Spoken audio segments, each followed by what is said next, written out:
Interstellar, qu'est-ce que c'est? C'est ce que nous allons voir dans cette vidéo.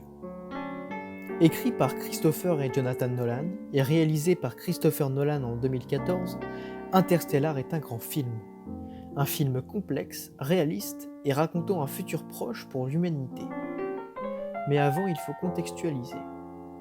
Un film réalisé par le grand Christopher Nolan, né le 30 juillet 1970 à Westminster. On lui doit notamment Memento en 2000, Inception en 2010 ou encore Dunkerque en 2017. Revenons à Interstellar. Un rapide résumé s'impose, et pour ça, rien de mieux que le synopsis du film.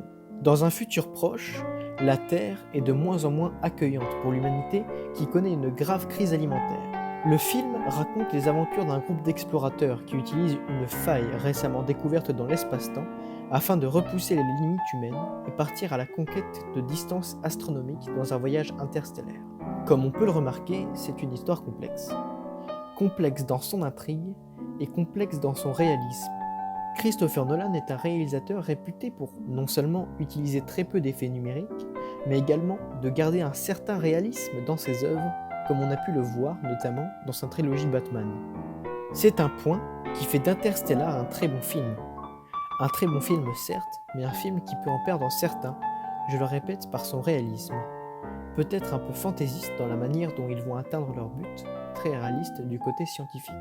Pour ce film, et à partir d'algorithmes mathématiques, l'équipe scientifique chargée des recherches et des vérifications du script a modélisé un trou noir.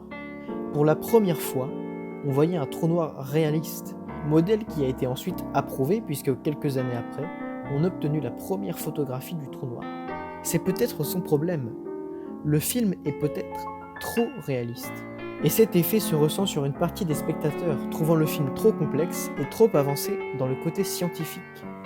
Ces gens affirment que c'est un film qu'ils n'aiment pas car il y a trop de science. Or, la science dans le film fait que l'intrigue reste cohérente. Le film peut effrayer. Il effraie car il montre un potentiel futur, un futur où l'humanité disparaîtra. Et le seul moyen que l'on aura pour garder notre espèce en vie sera de migrer sur une autre planète. Pour terminer, je peux parler des acteurs. Ils sont formidables. McConaughey est génialissime en tant que pilote et peut-être père de famille. Kane et Hathaway sont formidables.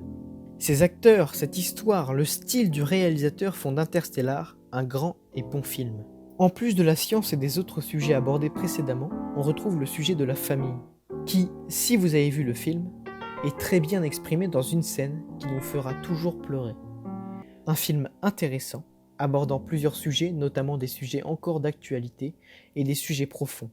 C'est un grand film qui a réussi à conquérir mon cœur de cinéphile.